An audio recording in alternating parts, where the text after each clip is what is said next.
Hi guys, this is Doug Jessup. Welcome to this episode of Hero Salute Stories. With me today, John ABREU. Now, John, I have to admit, I've been waiting to meet you because here's the backstory, okay? And it is the coolest thing. I've had a couple experiences in my career that I basically call the power of stories, okay? I mean, I helped, somebody find a birth father once. I found all that kind of stuff. But you, wow, okay. One of my favorite interviews, it was actually a group of 6 interviews, was with the 159th Dustoff medical evacuation helicopter pilots. And these guys told me incredible stories. And then we put them online. And about a month later, gosh, somebody commented on one of these things. And so I called up Jim Beeson and said, hey, Jim, do you know this guy? Is this guy for real? And he's for real. And he's here. What's Dustoff? Well, the acronym Dustoff stands for Dedicated Unhesitating Service to Our Fighting Forces. Wow. The mission of Dustoff, very simply put, is to support those engaged in combat operations in hostile environments and provide them a way of evacuating their injured and wounded. What kind of helicopters did you fly? Well, for our job in Vietnam, of course, was UH-1s. Okay, otherwise known as? Hueys. Hueys. What kind of guns did you have on your ship?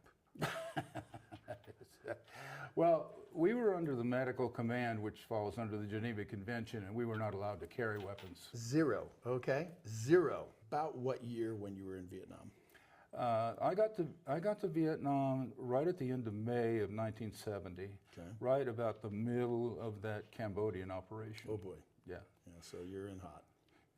Yeah, I flew most of the first several weeks. I flew missions into Cambodia because you're following the operation. And as people get wounded, that's where you're going. Pick them up. So, what's something that people might not know about Dustoff?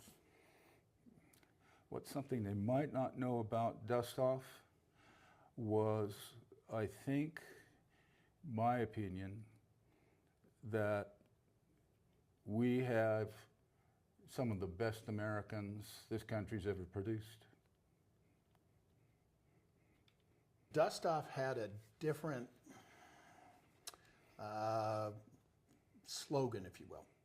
Anyone, anywhere, anytime. Friend or foe, doesn't matter. Each one of these guys saved over 3,000 lives, did 1,000 missions. Oh, were you ever shot? Oh yeah. Tell me about that. We were out flying a night mission up near one of the fire support bases, but it was out in the middle of nowhere, and they had been in contact all day long, and they had the F-4s out there working, trying to loosen things up. And we had a technique that we tried to avoid having to drop the jungle penetrator. If we could hover down into a hover hole and get to the point where we could at least hand hoist the patients up, that was a better solution than dropping that penetrator and being so vulnerable. Problem with that is, at night, you had to leave your light on. So we went in there, I think they had 6 guys wounded. My crew chief and medic, they were wearing what we called monkey straps, so they're connected to the aircraft. And they were hand hoisting the patients up, and a rocket hit the chin bowl. So, we said, well, time to go. And then he pulled up out of there, and then as we're pulling out, I realized that something had hit me. We had just started wearing clear visors at night for protection, and I had a broken visor right over my eye. Oh my goodness. So a piece of the shrapnel had hit that and gone up into my eyebrow, but the medic said, hey, you're bleeding. And I looked down, and my leg was all squishy, and it was all bloody. And he said, I'm going to bring you back. And I said, no, I don't think so. I'm okay. And we got our bearings, and we flew back in and got the patients off, and the guys got me off, and I went to the hospital. That's when I got money. I did a story with a current Dustoff group that served in Afghanistan.